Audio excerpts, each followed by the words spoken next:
안녕하십니까.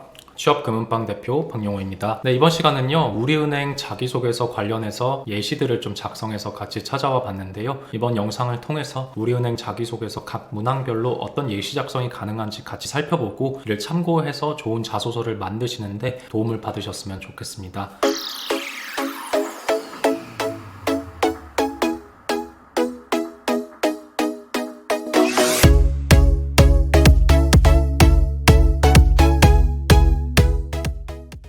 일단 1번 문항부터 빠르게 같이 본론으로 들어가서 살펴보도록 하겠습니다. 지원 동기에 대한 문항인데요. 희망 직무랑 연관지어서 설명을 하고 이런 직무를 잘 수행하기 위해서 본인이 어떠한 노력들을 기울여 왔는지를 서술을 해야 되는 문항입니다. 그래서 지금 하단에 있는 내용들을 살펴보시면 천자라는 상대적으로 긴 분량의 자소서를 작성을 해야 되는 문항이다 보니까 좀 두 개의 소제목으로 나눠가지고 좀 일목요연하게 가시성 있게 작성을 하려고 했고요. 기업금융 전문가라는 컨셉을 잡고 작성을 했습니다. 초반부 내용을 보시면요. 대기업형 대출 잔액에서 1위를 기록하고 있으면서도 중기대출 분야에서의 이제 약점을 보완하기 위해 구체적인 전략을 가지고 있는 우리은행에서 성장성이 높은 회사를 선별해서 기업금융 경쟁력을 강화하는 데 도움을 주고자 지원했다라는 논지로 글을 시작했습니다. 이런 방식으로 글을 시작한 이유는요. 어떻게 보면은 이제 우리은행에서 어떤 부분들이 마음에 들었는지 그리고 그런 부분들에서 내가 어떤 기여를 하고 싶은지에 대한 논지를 잡고 싶었기 때문에 기업 리서치를 통해서 이제 서술을 해놓은 부분이고요. 두 번째 문단도 마찬가지입니다. 기업금융 분야는 퇴직연금 계좌, 외화 관련 서비스의 교차 판매가 가능해서 마진율이 높다는 특성을 가지고 있고 그리고 은행업계에서는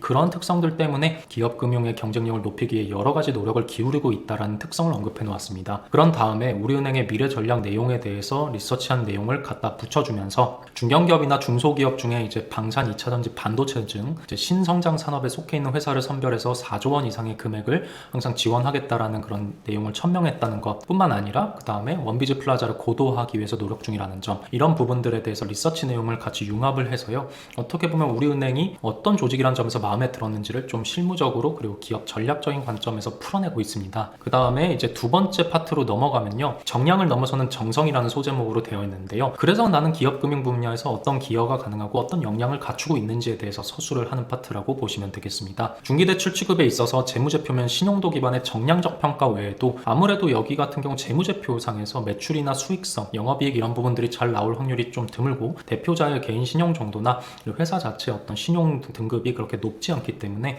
정성적인 평가 요소가 중요할 수 있겠죠. 산업의 어떤 성장성 그리고 경쟁 강도, 당해 기업의 비즈니스 모델이 지닌 차별성 및 특이성, 전후방 산업의 어떤 성장 속도나 변화 추이 등 여러 요소들을 종합적으로 분석을 하는 것이 필요하다라는 관점을 서술을 해놓았고요. 그런 관점에 입각했을 때 나는 대학 시절 투자 동아리에서 이런 비상장 스타트업 등을 분석하는 경험을 축적했기 때문에 결론적으로 이제 기업금융 분야, 특히 우리은행에서 약점으로 지적되고 있는 중기대출 분야에서 내가 힘을 보탤 수 있다는 논리를 일관적으로 서술을 해놓았습니다. 그래서 1번 부분에서는요, 이런 구조를 참고하셔서 우리은행에 대해 조사를 해보시고 내가 지원하고자 하는 개인금융, 기업금융 파트, 이런 각 파트별로 어떤 지점을 연결시켜서 내 경험으로 기여가 가능한지를 납득시켜 보시면 훨씬 더 좋지 않을까 생각합니다. 네, 다음 문항으로 살펴보시죠. 2번 문항 바로 넘어가도록 할게요. 우리은행의 핵심 가치 중에 가장 중요하다고 생각하는 한 가지를 선택해서 그 이유와 해당 가치를 실천했던 경험을 작성해 달라고 했습니다. 여기부터 2번, 3번, 4번 항목은 800자 분량으로 작성을 하시면 되겠는데요. 이제 여긴 핵심 가치, 고객 신뢰, 전문성, 혁신 중에서 신뢰라는 것을 컨셉을 잡고 작성을 해놓은 예시를 가지고 왔습니다.